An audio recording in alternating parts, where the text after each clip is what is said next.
안녕하세요. 남편노후 시청자 여러분. 아휴, 요즘 정말 그 장바구니 물가부터 시작해서 뭐 공과금까지 안 오르는 게 없어서 살림살이 걱정이 이만저만이 아니시죠? 네, 조금이라도 아껴보려고 이렇게 애를 써도 이게 참 마음처럼 쉽지가 않은데요.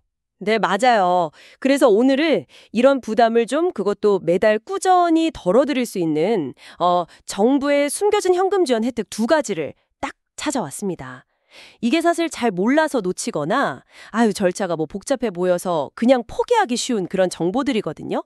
오늘 저희가 아주 쉽고 명확하게 풀어드릴 테니까요. 꼭 귀 기울여 주시면 좋겠습니다. 아, 좋습니다. 네네. 그럼 첫 번째 지원금부터 바로 알아볼까요?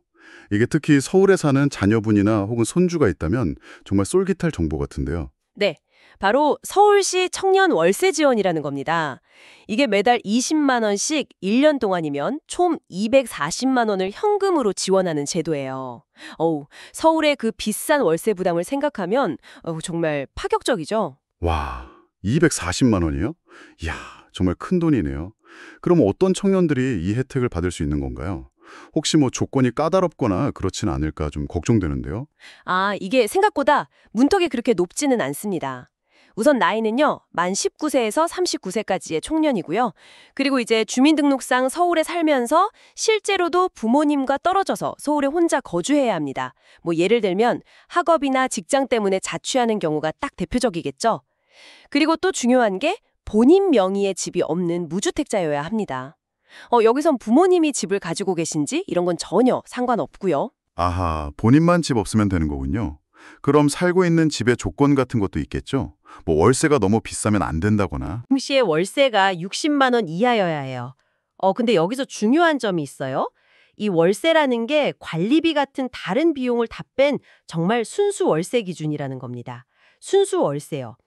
예를 들어서 계약서에는 월세 65만 원이라고 적혀 있어도 관리비를 빼고 난 금액이 60만 원 이하면 신청이 가능하다는 거죠. 아하, 그 순수 월세 기준이라는 점이 아주 중요하겠네요. 알겠습니다.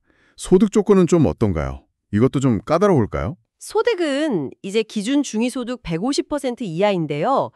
이게 좀 어렵게 들리실 수도 있는데 쉽게 말씀드리면 월소득이 대략 한 300만 원에서 360만 원 사이 정도 되는 청년이라면 해당될 가능성이 꽤 높습니다. 그리고 뭐 아르바이트 같은 비정규 소득자도요. 소득 증빙만 제대로 하면 신청 가능하니까 나는 안 되겠지 하고 지레 포기하지 않는 게 중요합니다. 네네. 소득 조건도 생각보다는 괜찮은 것 같고요. 신청 방법도 좀 알려주시죠. 이것도 뭐 주민센터 직접 가야 하고 그러면 좀 번거로울 텐데요. 아닙니다. 아주 편리하게 서울 주거 포털이라는 웹사이트가 있어요. 거기서 온라인으로만 신청받습니다. 주민센터 가실 필요 없고요. 뭐 주민등록 등본이나 임대차 계약서, 또 소득증빙 서류 같은 필요한 것들을 그냥 파일로 딱 준비해서 첨부만 하면 됩니다. 출력하고 그럴 필요도 없고요. 아, 온라인으로만요? 그럼 훨씬 편하겠네요. 네. 다만 저희가 확인한 가장 최근 정보에 따르면요. 신청 기간이 6월 중순쯤으로 아주 짧았어요. 벌써 한 열흘 정도. 그래서 이 방송을 들으시는 시점에는 이미 기간이 지났을 수도 있습니다. 하지만 이런 지원 사업은 보통 매년 다시 시행되는 경우가 아주 많거든요. 그러니까 절대 포기하지 마시고 그 서울주거포털 사이트를 주기적으로 꼭 확인하셔서 다음 신청 기간을 놓치지 않는 것이 정말 중요합니다. 네, 맞아요. 이게 기간이 짧으니까 진짜 수시로 확인해야겠네요. 네, 그렇게 해서 대상자로 선정이 되면 보통 신청 마감하고 한 두세 달 뒤, 그러니까 9월쯤 발표하고요. 그 다음 달 말, 그러니까 10월 말부터 매달 꼬박꼬박 지정된 날짜에 20만 원씩 통장으로 현금이 바로 들어옵니다. 혹시 해당되는 자녀분이나 손주가 있다면 이 정보 꼭 좀 알려주시면 좋겠습니다. 네, 알겠습니다. 이 부분 자격 조건 화면 같은 거 딱 캡처해 두셨다가 알려주시면 좋겠네요. 자, 이렇게 자녀나 손주의 그 주거비 부담을 덜 수 있는 방법을 알아봤는데요. 이번에는 우리 실생활에 조금 더 밀접한, 그쵸? 매일의 식사 준비와 관련된 비용을 아낄 수 있는 꿀팁으로 한번 넘어가 볼까요? 이게 바로 배달 음식 시킬 때 드는 배달비, 이걸 절약하는 방법입니다. 네, 맞아요. 뭐 몸이 좀 불편하시거나 아니면 갑자기 손주들이 놀러 왔을 때 혹은 그냥 아이고 오늘 저녁은 밥하기 귀찮다 할 때 배달 음식 종종 이용하시잖아요. 그런데 이게 요즘 배달비가 기본 뭐 3,000원, 4,000원은 그냥 훌쩍 넘으니까 이것도 은근히 부담스럽단 말이죠. 아, 맞아요, 맞아요. 진짜 몇 번만 시켜 먹어도 배달비만 모아도 10,000원이 그냥 넘어가더라고요. 저도 깜짝 놀랄 때가 있어요. 그렇죠. 그래서 정부가 이제 소상공인들 수수료 부담은 좀 낮춰주고 또 우리 국민들 배달비 부담도 덜어주기 위해서 공공배달의 할인 쿠폰이라는 제도를 운영하고 있습니다. 이게 뭐 따로 신청하고 그럴 필요가 전혀 없고요. 그냥 공공배달 앱에 가입해서 한 달 동안 2만 원 이상 주문을 총 3번, 딱 3번만 하면요. 그 다음 주문에 바로 쓸 수 있는 1만 원 할인 쿠폰이 자동으로 딱 발급되는 방식이에요. 아주 간단하죠. 오, 자동으로요? 신청 안 해도 된다고요? 와, 그럼 뭐 복잡하게 신경 쓸 필요가 전혀 없겠네요.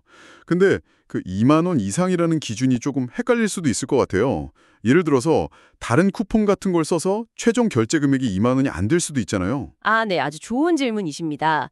여기서 말하는 2만 원은요. 배달비를 포함한 총 주문 금액 기준입니다.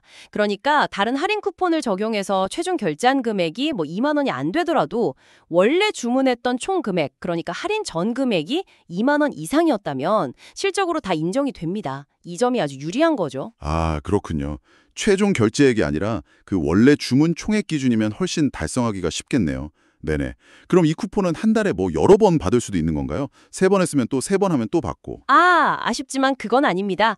1인당 그리고 앱 하나당 매달 딱 1번만 받을 수 있어요.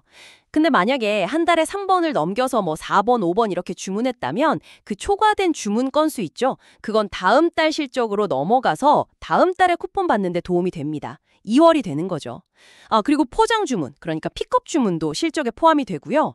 하지만 주의할 점이 이 1만 원 할인 쿠폰을 사용해서 주문한 거는 그 3회 실적에는 포함되지 않아요. 이건 좀 기억해 두셔야 합니다. 아, 쿠폰 쓴 주문은 실적 제외. 오케이. 알겠습니다. 그럼 어떤 앱을 써야 이 혜택을 받을 수 있는 건가요? 뭐 아무 배달 앱이나 다 되는 건 아닐 것 같은데요. 네, 맞습니다. 지역마다 운영하는 공공 배달 앱들이 있어요. 아마 들어보셨을 수도 있는데 경기도의 배달 특급이라든지 군산의 배달의 명수 같은 것들이 대표적이고요. 또 땡겨요나 먹개비, 위메프오, 휘파람 이런 것처럼 민간 기업하고 협력해서 운영하는 앱들도 있습니다. 내가 사는 지역에서 어떤 앱을 쓸 수 있는지는요. 공공 배달앱 통합 포털이라는 사이트가 있거든요. 거기서 아주 쉽게 확인하실 수 있어요. 지금 방송 들으시면서 바로 한번 검색해 보시는 걸 추천드립니다. 그리고 만약에 한 지역에서 이런 해당 앱을 여러 개 사용할 수 있다면요. 각 앱에서 개별적으로 3번씩 주문 조건을 채우면 앱마다 쿠폰을 또 받을 수도 있습니다. 앱당 월 1회씩이요. 오, 여러 앱 쓰면 앱마다 받을 수도 있다고요? 야, 이것도 괜찮은데요? 네. 그래서 핵심은 아주 간단합니다. 그냥 공공 배달앱 찾아서 가입한다. 한 달에 3번 2만 원 이상 주문한다. 배달비 포함해서요. 그러면 다음 주문할 때 1만 원이 자동으로 할인된다. 이렇게 매달 1만 원씩만 아껴도 1년이면 12만 원이에요. 정말 쏠쏠하죠. 네, 그러네요. 오늘 알아보니 서울 청년 월세 지원하고 공공 배달앱 할인 이 두 가지만 잘 챙겨도 진짜 연간 100만 원이 훌쩍 넘는 금액을 아낄 수 있겠습니다. 와, 저희 만편노후에서는 앞으로도 이렇게 여러분의 가게에 정말 실질적인 도움이 되는 그런 정부 지원 정보를 놓치지 않도록 쉽고 빠르게 계속 전달해 드리겠습니다. 네. 근데 정말 중요한 건요. 이렇게 정보를 아는 데서 그치지 않고 직접 한번 신청해 보시고 또 활용하셔서 실제 혜택을 누리시는 겁니다. 그리고 이렇게 좋은 정보는 혼자만 알지 마시고 주변 분들하고 꼭 나누시면 더 좋겠습니다. 아, 맞습니다. 정보는 나눌수록 그 가치가 커지는 것 같아요. 오늘 내용이 유용했다면 뭐 카카오톡이나 이런 걸로 주변 지인분들께 이 영상을 꼭 좀 공유해 주세요. 그리고 다음에도 이렇게 유용한 정보를 놓치지 않으시려면 저희 채널 구독과 알림 설정 잊지 마시고요. 아, 그리고 오늘 정보가 도움되셨다면 좋아요도 꼭 한번 눌러주시면 저에게 큰 힘이 됩니다. 또 영상을 보시다가 궁금한 점이 있다면요. 언제든지 아래 댓글로 남겨주세요. 제가 성심껏 답변해드리겠습니다. 네, 다음 시간에는요. 정부가 70만 원 준다고 어머, 냉난방비 지원 이거 지금 신청 안 하면 손해 라는 주제로 더 알찬 정보 가지고 찾아뵙겠습니다. 이것도 아주 중요하겠죠? 와, 70만 원이요. 그것도 꼭 봐야겠네요. 네, 끝까지 시청해 주셔서 정말 감사합니다. 여러분의 편안하고 행복한 노후를 저희 맘편 노후가 늘 응원합니다. 감사합니다.